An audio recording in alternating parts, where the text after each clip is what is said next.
103.2 Dublin City FM. This is Mental Wealth with Brian Greene. Good afternoon. If you want to get in touch with the programme, if you've got any ideas for future programmes, email us mentalwealth@dublincityfm.ie. On today's programme, I'm talking about transgender issues, gender dysphoria and transphobia. I'm talking with Dublin City FM's well-known anchor and presenter, Mick Fitzgerald. Hi, Mick. Good afternoon, Brian. Thank you for inviting me. You're presenter of the Council Matters programme, is it? I also present LGBTQ Life, which generally features transgender issues at least every couple of months. So because I've got a lot of affinity for the transgender community and I have a lot of associates in the transgender community. So they generally their issues get raised because I have a lot of affinity to, as I say, assist in that area. Yeah, and one of the aspects we have found is that visibility and talking about trans issues are often one of the best ways to approach it. Mm-hmm.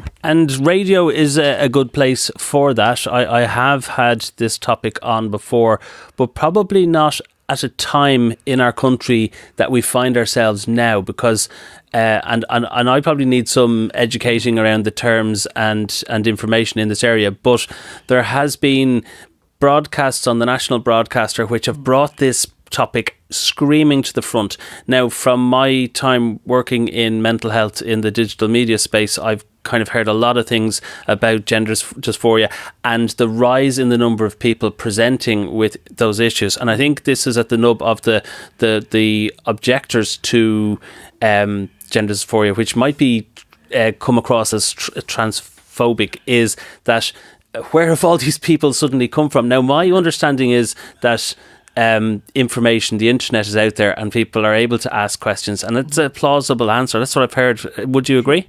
Well, if I could step back to a certain degree, Brian, I got first came involved with the issue probably about 2010. And if you remember, there was a movie called Albert Nobbs. It was actually made in Dublin. It was, I think it was actually written by an Irish writer. And I thought that was a fascinating movie because it was set in the 19th century, but it was how a trans man who was born a woman but had to present as a male, and the character was played by Glenn Close. And I found it a fascinating subject, and I did a couple of interviews on the topic, and that was how I came in touch with, in contact with TENI, which is the Transgender Equality Network of Ireland. And later on, I got involved with them after I left Near FM, and that would have been about 2011, 2012. Now, at that stage, there was a gender recognition review set up. It was set up by Eamon O'Queeve. And the idea was that Ireland was the last country in Europe to bring in gender. We were how can I put this? We were denying the human rights under the European Convention of Human Rights to our transgender community. So we were obliged to bring in some form of legislation. Now, the original panel that Eamon O'Queeve set up, and the terms of reference it had, it was real administrative. It was it was basically made up of civil servants. There was no transgender people on it. And back in those days, transgender was considered a mental health issue. They called it, one of the terms that they used was gender dysphoria. Now, ultimately, there was a campaign waged largely driven by TENI, and it was backed.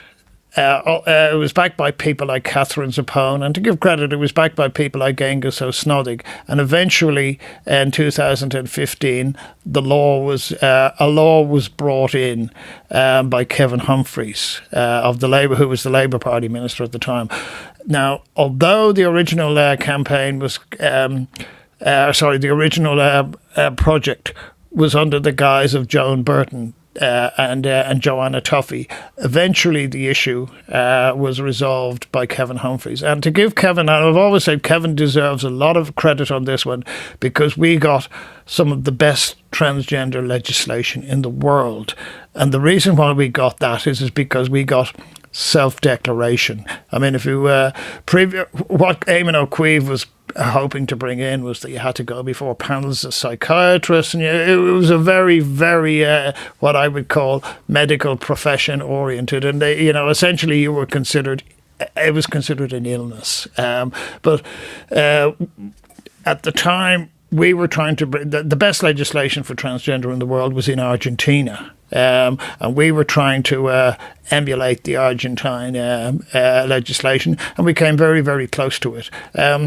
Certain areas that they left out, I won't get too technical about it, but they left out intersex, they left out non-binary, and they left out under 18. But essentially the legislation that was brought in this country is that you and I can decide in the morning that we are transgender. And you can then apply for a gender recognition certificate, in which case then instead of being a male, you can have yourself legally recognised in what people call their true gender. Change my passport?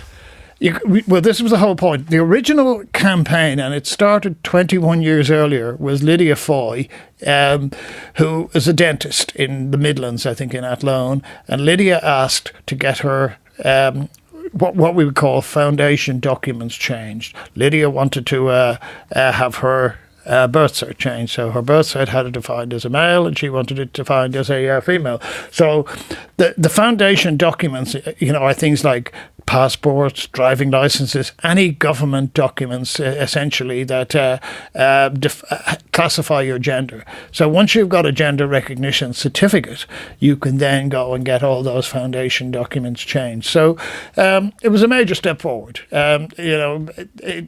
It wasn't entirely what people in the transgender community were looking for, but it was 90%. So it was very, very welcomed when it came in. Now, something that wasn't appreciated very widely at the time, and I've often said to people, I wonder how much influence it had, because at the time, in 2015, it was about 2 months after the marriage equality referendum. There was a lot of euphoria in the area at the time, but we knew the gender recognition legislation was coming in, but what Joanna Tuffy was proposing was something that people were not happy with at all. And that's no disrespect to Joanna Tuffy. I think most of it was coming from Joan Burton at the time. But something happened about 2 weeks beforehand, and I think that changed public perception. And that incident was Bruce Jenner became Caitlyn Jenner and was on the cover of Vanity Fair. And I think that was the first time we saw trans with a major character mainstream. And that changed, I think that changed public perception in an enormous way. And then Kevin Humphreys said, look, there's what the committee are recommending, and this is what he brought in. So to give Kevin his due, I thought he grasped the issue fairly well, and then brought in legislation accordingly. Now, I've always said that when before that, there were two private members' bills. One was by Catherine Zappone, and the other one was brought in by Sinn Féin under Angus O'Snothing. And I always thought Angus never quite got the recognition he deserved, because a lot of what eventually came in was in the bill that what Angus was proposing, and what Angus was proposing was based on the Argentine legislation. So, and I know all of that because I lobbied Angus at the time. So that's the situation that happened. Now, we're now getting to the question. So you interview politicians a lot, so you're skilled in putting down the information before we get to the question I originally asked. So is it on the rise, transphobia, that is? Okay, well, what is trans? I tend to prefer to call it trans ignorance rather than transphobia, because or hatred of trans, because most of the time people just don't understand. I mean, for instance, they had a programme on RTE recently, and it was very, very unpopular with the transgender community, because they had Graham Lenihan in it on the programme. Now, not because he was there, but because of his views he holds. Yeah, because of the views he was holding, and more to the point, the views he was promulgating. And we also should remind him that Graham Lenihan also got a police caution about harassing people on social media who were transgender. Now, to put it in perspective, most people don't understand really what trans is. Trans is a lot of things in that sense of the word. Like on a very basic level, you've got people who are transvestites. Now, we all understand transvestites, Danny LaRue and people in pantomimes and all of that. It's essentially, it's almost invariably males who dress up in women's clothes. Now, in this day and age, what is women's clothes? What's men's clothes? But that was traditionally how we understood. And would I be right in thinking that in Ireland, that was very much tolerated? It was okay. Nobody ever cared about it, because we produced Danny LaRue, and in fact, I've always said, if you ever run out of money, this is going back 20 years, I said, if you ever run out of money, and you're stuck for a few bob, just dress up in women's clothes, because people will come from miles around to see men in women's clothes. I've never understood why, but there's a fascination with seeing men in women's clothes. And then we had people coming out as transgender. Now, when I was first got involved with Teddy, there weren't a lot of people. Maybe you were talking about 30 to 50 people in the entire country. And generally speaking, they were older. There weren't that many young people involved. And I suspect a lot of that was because of the profile. I mean, it's a very isolated community. I mean, it was a community that stuck together, supported each other, and didn't really put its head above the parapet. Now, Lydia Foy, who was considered the great pioneer, and her the person who championed her case, I don't know if you recall Michael Farrell, who was he was involved with the People's Democracy when the trouble started, and then he was on the Human Rights Commission, and he was with the legal aid centres. Now, Michael, I have always said, was probably the person who deserved far more recognition than he ever got, because he was there for 20 odd years backing Lydia Foy. And I remember when I got involved with Tenny, I mainly got involved, they wanted people to get media coverage and raise the profile in that sense of the word. And trans was considered a freak show by the media. And I always found that, and to give you a good example, there was a person at the time who was the chair of Transgender Equality Network, a fabulous person in Trinity College. I won't mention any names because it's a very private person. And the Sun newspaper wanted an interview with this person, and the person said, look, I'm a private person, my work is my work, trans is just another aspect of me, and thank you very much, but I don't want to do an interview. So what they did was, when this person, they sent down a photographer to Trinity with a long range lens, and when this person came out with a cigarette, they took photographs, and then they had all the usual ones of cock and bull story, all those really bad cliches. So when they came back to do a story for the 2012 Pride, we told them to sod off. And then they really were saying, oh, we really want a story. So at the end of the day, the compromise that was negotiated was, you can have an article, but we'll write it. And to a certain degree, that's how LGBT Life, or what used to be called Trans Tuesday, started on Dublin City FM, because I said to the group, if you want to get your own stories in the media, from your perspective, you set up your own media. So the old Jello Biafra kind of quote, don't hate the media, become the media. Absolutely, yeah, absolutely. And as a result of that, the media slowly came on board and slowly started to become more empathetic as well. Not necessarily more understanding, but a bit more empathetic. But to give you a couple of examples, for instance, there was a young man who very sadly committed suicide. But there was a young man who was the first trans man, and a trans man is somebody who was born as a female but then transitioned to a male, became the first trans man into Alternative Miss Ireland, Alternative Mr. Ireland, which was a big deal. And they asked me would I see if I could get some coverage in the media. And I went to a particular TV station and I said, we've got this story, are you interested? No, we've done all those stories. Can you get us a husband and a wife? Because by that stage they went, they always still wanted to sensationalise it. So we had trouble getting that story in. But another one, immediately after the transgender legislation was passed. Now, one of the real problems with the original legislation that was being proposed by Joanna Tuffy is because we didn't have marriage equality in at the time, that if you were a trans male, trans woman who was married. They had a condition that you had to divorce your wife before you would get a gender recognition certificate. So when the marriage equality was passed, the reason why I was really delighted about that was because my friends who were trans were not going to have to get divorced. And about 2 weeks after the gender recognition legislation was passed, I went out and I interviewed a couple who I know very well, and I was delighted for them particularly because they had always been very public as a couple. And we were talking away, and the interview was up on YouTube. And they were telling me that they went out to, again, the same TV network, which I won't mention, TV3. Doesn't exist, so go on. Exactly. And they were out there, and the first question they asked the wife was, "Are you now a lesbian?" And I thought, oh, Lord, we do have still some work to do. This is a fascinating interview because I'm asking questions and you're coming back with answers that are completely nothing to do with the question, but really, really interesting. Yeah. I have, in the last couple of days, been transcoding old recordings from 1984 of radio stations in Waterford and Cork, ERI and ABC Radio, and on it is a Sunday World ad, and it is out of this world homophobic. Yeah. It's sensationalising the gay pride in San Francisco and putting it on the airways of Ireland to sell its newspapers on a Sunday.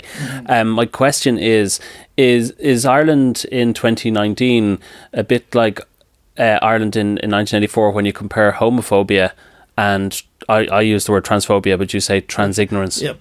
Well, Ireland is actually quite good in the sense that, to give you an example, last year at the start of London Pride, there was a disgraceful episode where this group of women, which are called TERFs, which is trans exclusionary radical feminists, and they came to the start of the Pride parade, which they weren't entitled to do, and their view is that trans undermines feminism, that women are women because of their genitalia, and that women who are, if you like, who began life as male are not women. They know that and they never will be women. Now, they are, if you like, the extreme.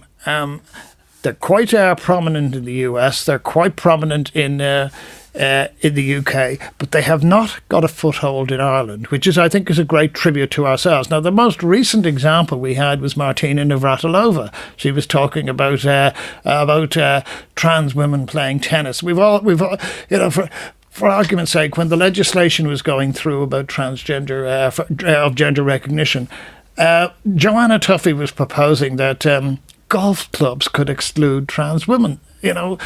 Again, I found all of that ignorant. That somehow or other we were instead of the state taking charge, we were allowing completely other bodies. But generally speaking, and to be fair to Ireland, we don't have that same level of venom. That's why Graham Lenihan was unusual. Now, he doesn't live here, but generally speaking, there's a certain level of acceptance here. It doesn't necessarily mean people understand, but we seem to be a bit more tolerant here than we see even in the UK. And I think that's a tribute to Irish character in that sense of the word. We might not always understand what's going on, but we're prepared to trust the person.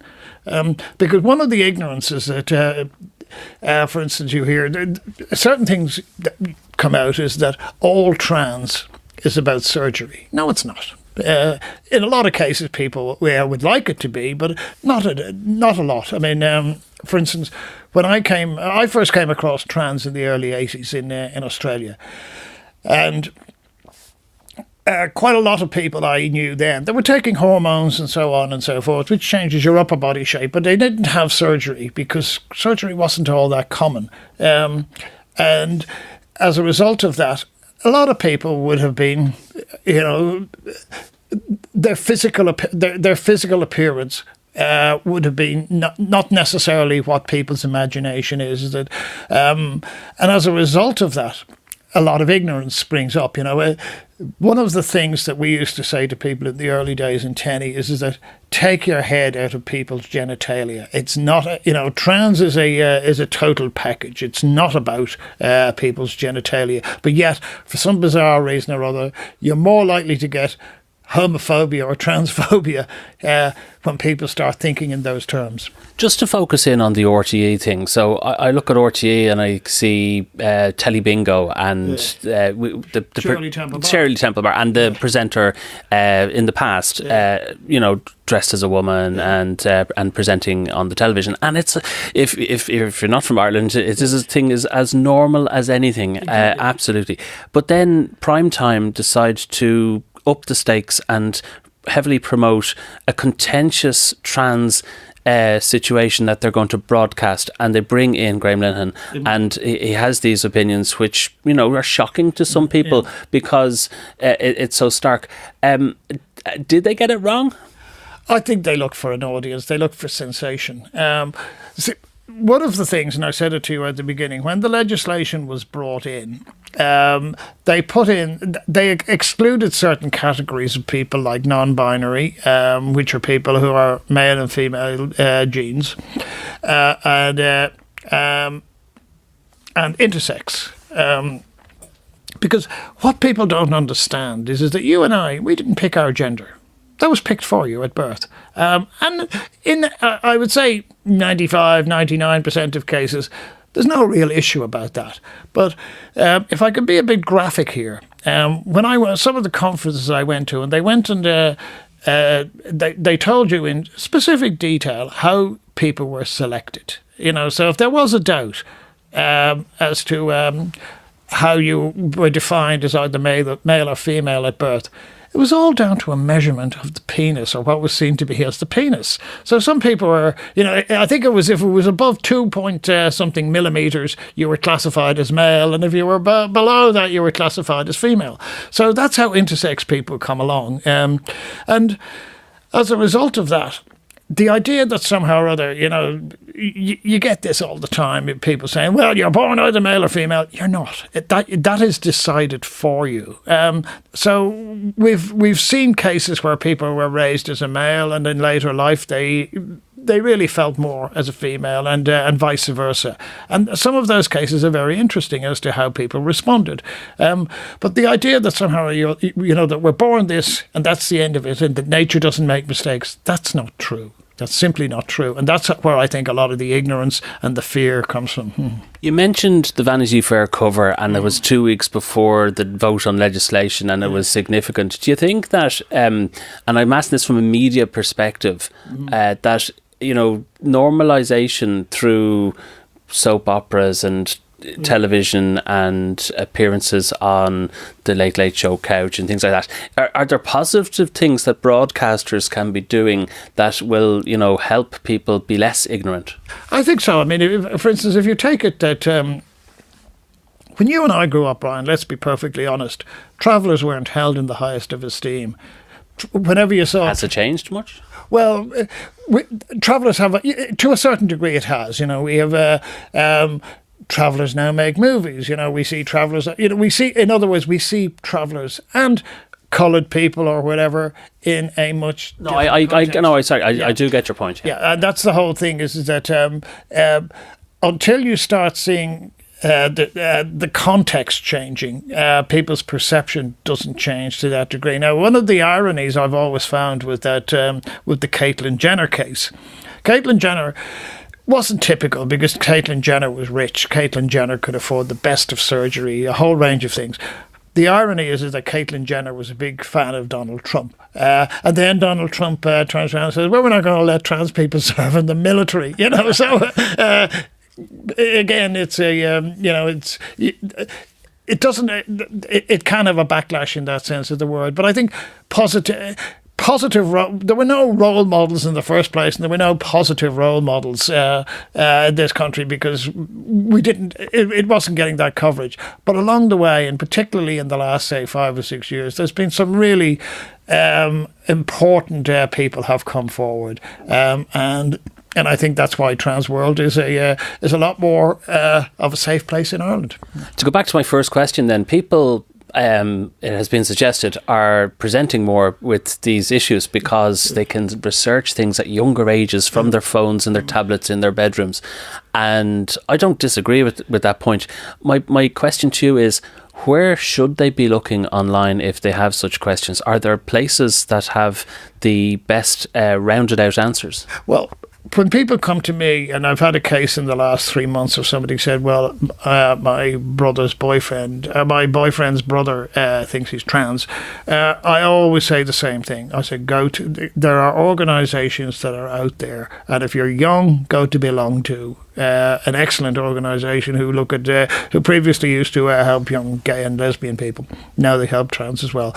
But the primary organisation, I always say to people, is go to TENI, Transgender Equality Network. They're down there on the Keys, I think it's. But they're teni.ie. They are the best place to go for advice, because not everybody who decides they're trans ends up transitioning. But they were in the vanguard of the transgender campaign, and I still say to anybody, go to them. They are the best, and they will help you along the way. You know, if you're, as I say, if you're confused, you'll go away with clearer answers. If you genuinely believe you are trans, they will tell you where to get help. So I always say that should be your first port of call. Mm-hmm. And just maybe finally, your single most important tip to people who are exploring this issue, what should they be saying to themselves? Well, one of the, if I could be honest, and it's a bit of a digression here, Brian, is that one of the shortcomings is that you can get very, very good social advice here. You can even decide, I'm going to get a gender certificate. I'm also then going to transition. One of the problems is that we brought in good legislation, which is also now being reviewed by Regina Doherty. But we don't have the services to back it up. So in other words, if you still want to do a surgical transition, chances are you are going to have to go elsewhere, outside the country. We don't have doctors to do it. Even if you just want to get on a hormone program, the waiting lists are like quite a lot of other things. So I always say to people, be certain. Don't necessarily, people, as they said to me, don't necessarily go out there to tell your parents first, but go and talk to people who have been through this experience, and they would be the best ones to talk. It's not like you get for political parties, you must join the socialists, you must join this or that or the other. But the first thing is to be clear in your own mind, because it is a major step. Yeah. Give us a plug for your show again. LGBTQ Live, Mondays at 1:00 on Dublin City FM. Mick Fitzgerald is who I've been talking to. Thank you very much. This has been Mental Wealth for another Tuesday afternoon. If you want to get in touch, it's the email address is mentalwealth@dublincityfm.ie. We're back next Tuesday at the same time. Until then, have a great week. Take care, stay safe, and goodbye.